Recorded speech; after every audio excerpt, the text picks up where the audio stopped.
बिहार बिहार है, असम असम है। बिहार के लोग बिहार में वोट करेंगे, असम के लोग असम में वोट करेंगे। असम में डिमासा, बोरो, राभा, कार्बी, आहोम, मोरान, मोटक, ओबीसी, बंगाली, हिंदी स्पीकिंग, गोरखा, यहाँ का जो लोग है पूरे तरीके से तैयार है कि यहाँ पर हिमंत बिश्व शर्मा जी का डिक्टेटर राज खत्म करना है और ऐसा एक सरकार, कांग्रेस का नेतृत्व में एक सरकार लाना है जो लोगों की सेवा करेगा और लोगों की जमीन की सुरक्षा देगा। आज यहाँ के लोग जिस प्रकार से देख रहे हैं कि जब से हिमंत बिश्व शर्मा जी आए हैं, असम के ट्राइबल्स के लगभग 40,000 बीघा माटी अडानी अंबानी को चला गया है, डालमिया को चला गया है। काउंसिल 6 शेड्यूल का कोई प्रोटेक्शन नहीं मिल रहा यहाँ के ट्राइबल्स के लोगों को।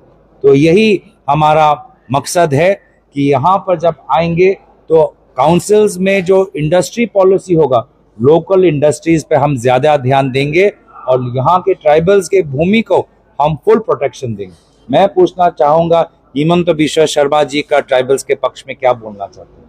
वो असम में जो पूरा डिलिमिटेशन जो हुआ है उन्होंने अपने करीबी मंत्री अशोक सिंघल जी के द्वारा किया है, जिस डिलिमिटेशन के कारण असम के कई ट्राइबल्स, कई हमारे लोकल जो कम्युनिटी समुदाय हैं उनको निराश होना पड़ा है।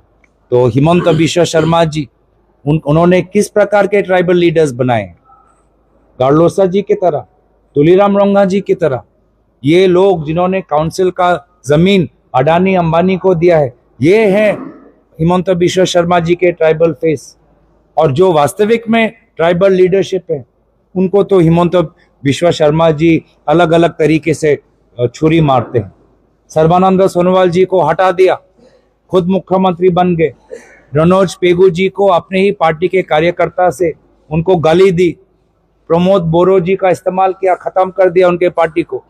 हग्रामा मोहिलारी जी को पहले इस्तेमाल किया, फिर खत्म किया। तो रामाकांता देवरी जी विधायक को खिलौने की तरह उनके साथ बदसलूकी की। तो इसीलिए जब तक हिमंत बिश्व शर्मा जी हैं, ना ट्राइबल इश्यूज, ना ट्राइबल भूमि, ना ट्राइबल लीडरशिप को कुछ रिस्पेक्ट या कुछ उनका काम होने वाला। हिमंत बिश्व शर्मा डांगरिया এনেদৰে ভুৱা অভিযোগ লগাই ভাবিব নালাগে যে মই ভয় কৰিম, মই পিছুৱাই যাম। মই হিমন্ত বিশ্ব শৰ্মা ডাঙৰীয়াক ভয় নকৰোঁ আৰু মোৰ দৰে বহুত আমাৰ অসমৰ ৰাইজ এতিয়া হিমন্ত বিশ্ব শৰ্মা ডাঙৰীয়াক ভয় নকৰে। তেওঁলোকৰ যুক্তিহীন কথাবোৰ, তৰ্কহীন কথাবোৰ, তেওঁলোকৰ তথ্যহীন কথাবোৰ লাগে যে কোনোবা এজন সৰু ল'ৰাই কিবা যুক্তি দি আছে। কি কথা কৈছে তেওঁহে জানে। অটনমি চিন্তাটোৱে কংগ্ৰেছ দলে কৰে। ডিমা হাছাও কাউন্সিলক ইয়াত কংগ্ৰেছ অৱদান আছে।